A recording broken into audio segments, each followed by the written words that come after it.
ওই আয়াতে যাবে ওয়ালা তাসাবান্নাল্লাযীনা কুতিলু ফি সাবিলিল্লাহি আমওয়াত বাল আহইয়া।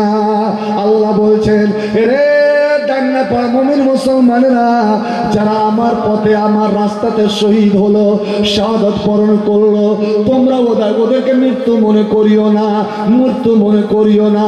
বাল আহইয়া, তারা পাখির তোতা পাখির আকারে জীবিত। ওরে তারা তোতা পাখির আকারে জীবিত। তারা জান্নাতে ঘুরে বেড়ায়, জান্নাত উড়ে বেড়ায়, জান্নাতের ডালে ডালে বসে, জান্নাতের ফলমূল খায়, জান্নাতের পানি পান করে। আল্লাহর আরশে তারা স্থান নাই। বালাহিয়া, তারা জীবিত ইন্দারা পেইনির জামুন, আর আল্লাহর কাছে তাদেরকে খাদ্য প্রদান করা হয়। ভাই আমার, বন্ধু আমার, যখন যাবেন একটা একটা করে নাম, যখন নবীকে বললেন নবী গো আমার বেটার জান্নাত হয়েছে কিনা, জান্নাত যদি পেয়ে থাকে তবে আমি সবুর করে নিলাম, আর যদি আমার ছেলে হারেসা জান্নাত না পেয়ে থাকে, কুরবানি কবুল না হয়, তবে আমি এমন কান্না কানবো যে আমি রেকর্ড ভেঙে দেবো।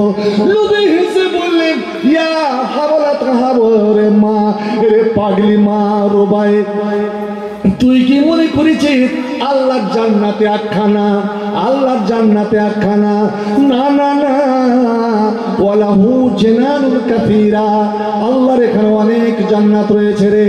সবচেয়ে উঁচু জান্নাত, সবচেয়ে উঁচু জান্নাত হলো জান্নাতে আদান, জান্নাতুল ফেরদাউস। যেই জান্নাতুল ফেরদাউসের উপরে আল্লাহর আরশ রয়েছে, যেই জান্নাতুল ফেরদাউস থেকে জান্নাতের 4 নহর বের হয়েছে, ওটা হলো জান্নাতের পাওয়ার হাউস। ওরে শোনো, তোমরা যখন আল্লাহর কাছে জান্নাত চাইবে তখন ওই জান্নাতটা তোমরা চাইও। একবার আমার সঙ্গে পড়ুন তো, আল্লাহুম্মা ইন্নী আসআলুকাল জান্নাতাল ফিরদাউস, আল্লাহুম্মা ইন্নী আসআলুকা জান্নাতাল ফিরদাউস। কেন? ওই জান্নাত সব উঁচু জান্নাত। এ মা রুবাই বিনতে নাজার, শোন, ওয়া ইন্না ইবনাকা হারিসা, তোমার বেটা হারিসা লাফি জান্নাতে আদান, ওই জান্নাতুল ফেরদাউস রয়েছে। সুবহানাল্লাহ সুবহানাল্লাহ। হযরতে খুবাইবকে যখন ফাঁসির মঞ্চে নিয়ে যাবে, ওই মুহূর্তে দেখলো আল্লাহর 1 মাস ধরে, 1 মাস ধরে আমি মুছ দাড়ি কাটিনি, আমার মুখ আমার চেহারা একাকার হয়ে গিয়েছে। আমি যে সুন্নাত আদায় করতে পারিনি, মুছ কাটা নবীর সুন্নাত, দাড়ি রাখা নবীর সুন্নাত, এই নখগুলো কাটা নবীর সুন্নাত। আমি এই সুন্নাতকে কেমন করে আদায় করি? অল্পক্ষণ পরে যে আমি কুরবানি হয়ে যাব।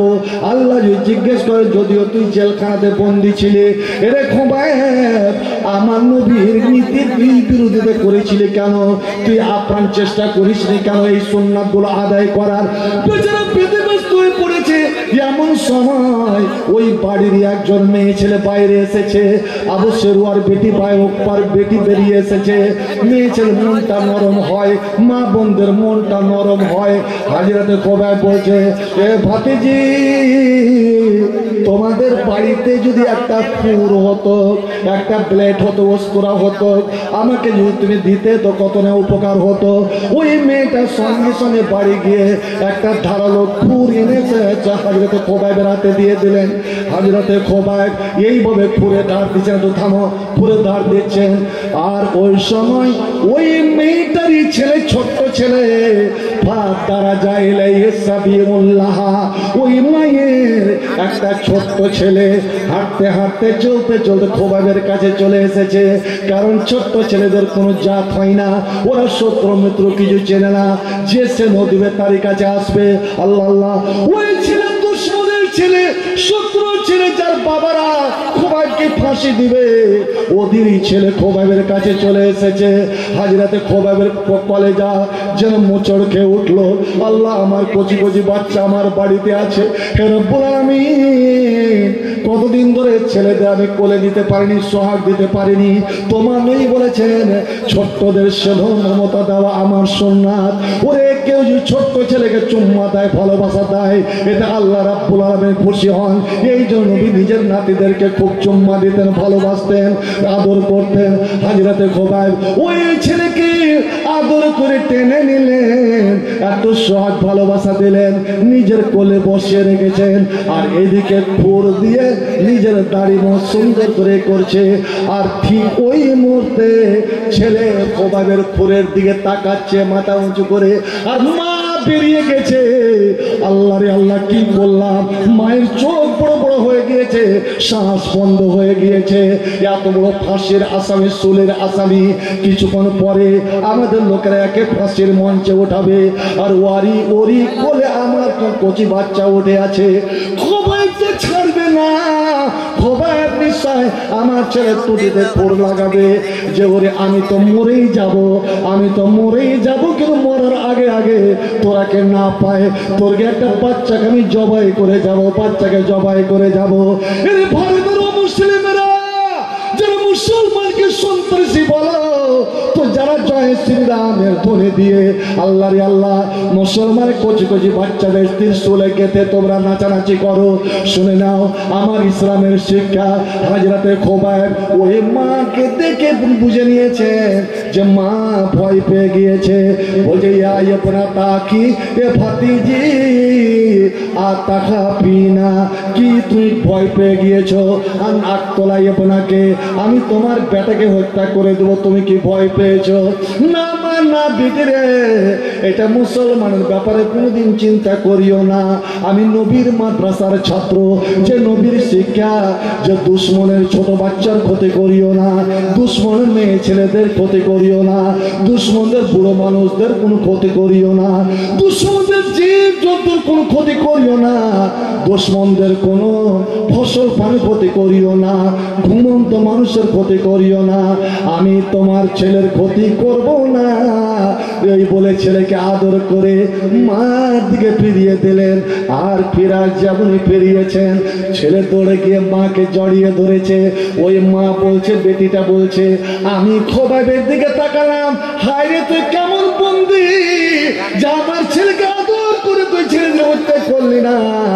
এবার খোবাইবের দিকে ভালো করে যখন তাকালাম, আমি আরো চমকে গেলাম যে তার দুই পাশে দুটা প্লেট রাখা আছে, বড় বড় প্লেট, আর প্লেটে রং বেরঙের ফল রাখা আছে, বিশেষ করে থোকা থোকা আঙ্গুর।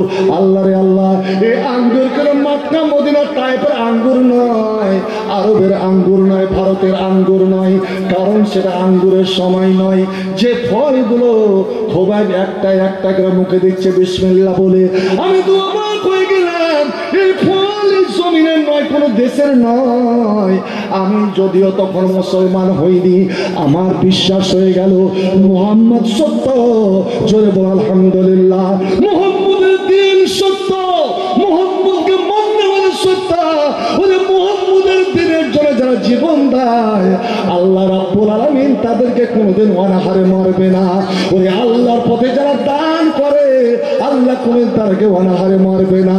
আমার ইয়াকিন, আমার বিশ্বাস, হাযা রিজকুন রাযাকাহুল্লাহ, এটাই ওই খাদ্য যে খাদ্য আল্লাহ হাজরাতে মারিয়ামকে দিয়েছিলেন জান্নাত থেকে। যদি মারিয়ামকে আল্লাহ দিতে পারেন, তো আমার আখির নবী, ওরে নবীর সেরা নবী মুহাম্মদের শিষ্যদেরকে আল্লাহ দিবেন। আমার বিশ্বাস হয়ে গেল এটা জান্নাতি ফল।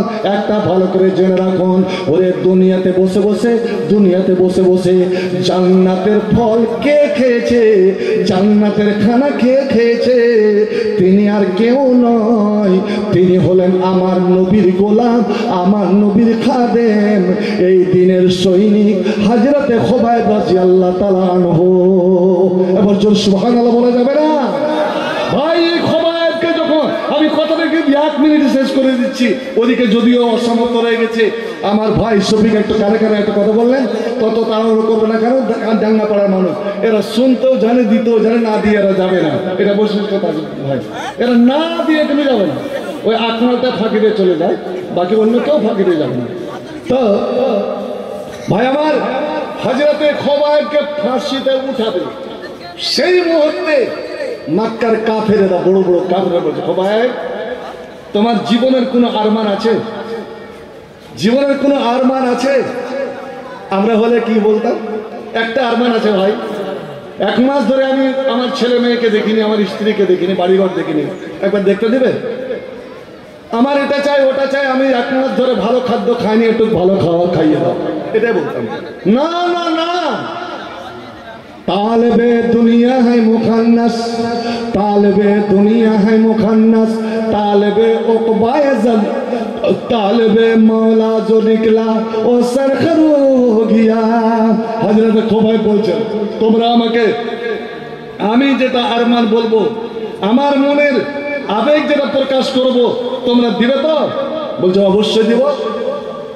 আমরা কি ডাঙ্গাপাড়ার এই মানুষ নাকি যে মোল্লা হাবিবুর রহমান যদি বলে দেয় যে 30 পারা কোরআন 30 জন মুসলমান, আমি 30 পারা কোরআন 30 জন মুসলমান। বর্তমান ভারতের পরিস্থিতি দেখে আবু বকরের মতন তোমাদের ছুটি আসতে হবে, যে নবীকে চারদিক থেকে ঘিরে নিয়েছে, নবীর টুটি চেপে ধরেছে, নবীর জিহ্বা বের হয়ে গিয়েছে। আল্লাহর আল্লাহ আর হজে উমরাতে যান, তাওয়াফ করেন, কিন্তু ওই জিনিসগুলো লক্ষ্য করেছেন? ওই তো হাজরা আসওয়াদের কাছে নবী পড়ে গিয়েছে, নবীর গলাতে কাপড় লাপটা আছে, বের দিয়ে চলে যাচ্ছে, জিভা বেরিয়ে গেছে, চোখ উল্টে যাচ্ছে। ওই সময় আবু বকরকে খবর, আবু বকর জীবনের পরোয়া না করে, জীবনের পরোয়া না করে তিনি দৌড়ে এলেন, সজরে দৌড়ে এসে শুধু হুঙ্কার দিয়ে বললেন আতাকতুলুনা রাজুলান আইয়াকুল রাব্বি আল্লাহ। এরে মক্কা দুষ্ট দুরাচারীরা, তোরা 360 দেব দেবীর পূজা করবি, তোরা 33 কোটি দেব দেবীর পূজা করবি, আর আমার নবী আমার হাবিব এক রব্বের ইবাদত করবে, এই স্বাধীনতা তোরা দিবি না, এটাই তার অপরাধ, তার জন্য তোকে মারবি। এই বলে হযরত ওমর এমন জোরে ঝাঁপ দিলেন আর এত জোরে লাঠি চালালেন যে বিরাবি ময়া সজরে ফুটবলের মতন দূরে ছড়িয়ে পড়লো। আজ মুসলমান তোমাকে ওইভাবে এগিয়ে আসতে হবে। বন্ধুরে আমার, হযরতে খোবাই বলছেন আমাকে সময় দাও যদি, তবে আমি তোমাদের কাছে কথা দিয়ে কালাচ্ছি, আমাকে 2 রাকাত নামাজ পড়তে দাও। বন্ধু এটা জেনে রাখুন, কোনটা নামাজের সব থেকে মূল্য, কোনটা নামাজ আল্লাহর কাছে সবচেয়ে গ্রহণযোগ্য, শুনে রাখুন। মরণের আগে যদি 2 রাকাত নামাজ পড়তে পারেন, আপনি তো বলতে পারবেন না কখন মারা যাবেন। এই জন্যই সব সময় যে নামাজ পড়বেন মনে করবেন আল্লাহ আমার মরণের আগেকার আমি নামাজটা পড়ে নিলাম। হযরত খোবাই বলছে আমাকে 2 রাকাত নামাজ পড়তে দাও। এবার 2 রাকাত নামাজ পড়তে দিল হযরত খোবাই। আল্লাহ রে আল্লাহ, খুব তাড়াতাড়ি নামাজ পড়ে নিলেন, শর্টে নামাজ পড়ে নিলেন, নামাজটা লম্বা করলেন না। যদি লম্বা করে দেয়, ও যতক্ষণ নামাজ পড়তে থাকতেন ততক্ষণের ফাঁসি দিতে পারত না। কিন্তু হযরতে খোবাই তাড়াহুড়ো করে ওই নামাজ পড়ে নিলেন। কি জন্য? তার 2টা উদ্দেশ্য। এক উদ্দেশ্য আল্লাহ আমি যত তাড়াতাড়ি ফাঁসিতে উঠবো তত তাড়াতাড়ি আমি তোমার সাক্ষাৎ পাবো, তোমার মোলাকাত পাবো, তত তাড়াতাড়ি আমি জান্নাতে যাব।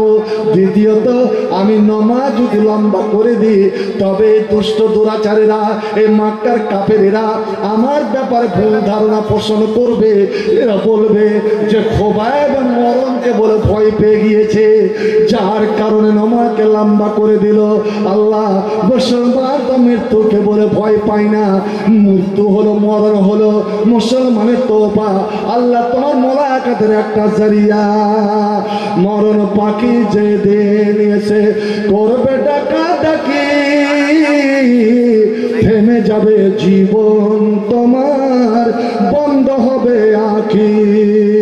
মরণ পাখি যে দিন এসে করবে ডাকাডাকি, থেমে যাবে জীবন তোমার, বন্ধ হবে আঁখি।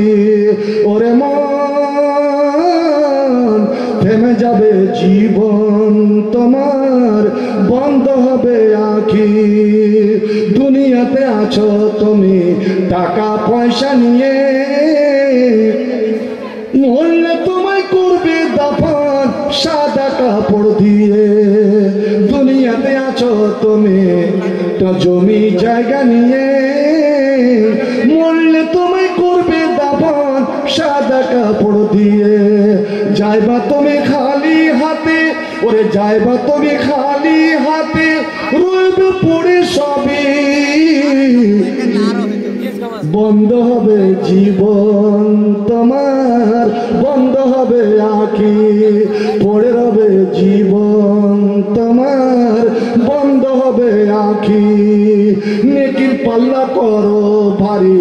সময় তো আর নাই, মরণ পাখি ডাক দিলে রে রবে না উপায়, নেকির ঝুড়ি করো ভারী সময় তো আর নাই, মরণ পাখি ডাক দিলে রে রবে না উপায়, খাঁচা ছেড়ে উড়লে পাখি খাঁচা ছেড়ে উড়ান দিলি কেমনি ধরে রাখি, থেমে যাবে জীবন তোমার বন্ধ হবে আঁখি, থেমে যাবে জীবন তোমার বন্ধ হবে আঁখি, মরণ পাখি যে দিন এসে করবে ডাকা ডাকি, থেমে যাবে জীবন তোমার বন্ধ হবে আঁখি, ওরে মন থেমে যাবে জীবন তোমার বন্ধ হবে আঁখি। তো বলেছিলাম 30 পারা কোরআন, 30 জন মুসলমান, আমার কমিটির নয় যারা বঞ্চায় তারা নয়, আমার সামনে যারা আছে, আজকে সেরা দান কোরআনের বদলে আজ এক পারা করে কোরআন আপনাদের নিয়ে যেতে হবে, কোরআনের সওয়াব কোরআনের নেকি নিয়ে যেতে হবে, নিজের জন্য, নিজের মৃত্যু মা বাপ দাদু দাদির জন্য। আমি শুধু দাম রাখলাম এক পারাতে যতগুলো হরফ আছে আল্লাহ যেন 10 করে নাকি আপনাদের দান করেন, মাত্র 2000 আর 2000 যদি ভারী হয় তো আপনি 1000, এটা আমার পক্ষ থেকে আপনি যদি বলেন যে আমি 3 পারা 4 পারা 5 পারা ফামিল ইন্তেকা, সেটা আপনার পক্ষ থেকে। ভাই আমার, আজকের সেরা দান, আসন দেরি নয়, সমস্ত বক্তা আপনাদের উপস্থিত, আসাম থেকে আগত, আর আপনাদের মুকুটমণি মাওলানা নূর মোহাম্মদ খাতির হাফেজাহুল্লাহ সেও আছে আলহামদুলিল্লাহ। এবার আসুন, কে 10,000 কথা বলেছিলেন? 10,000 রেজাউল হক চাঁদমণি। আলহামদুলিল্লাহ, চাঁদমণি রেজাউল হক, চাঁদমণি রেজাউল হক 10,000 ফোন পেতে পাঠিয়ে দিয়েছে। রেজাউল হক 10,000। এক্স প্রধান মেহবুব আলম, মোল্লা মেহবুব আলম 5,000 টাকা। মোল্লা মেহবুব আলম এক্স প্রধান, প্রাক্তন প্রধান মেহবুব আলম 5,000 মাশাআল্লাহ আলহামদুলিল্লাহ। জি কেনা সোহাগের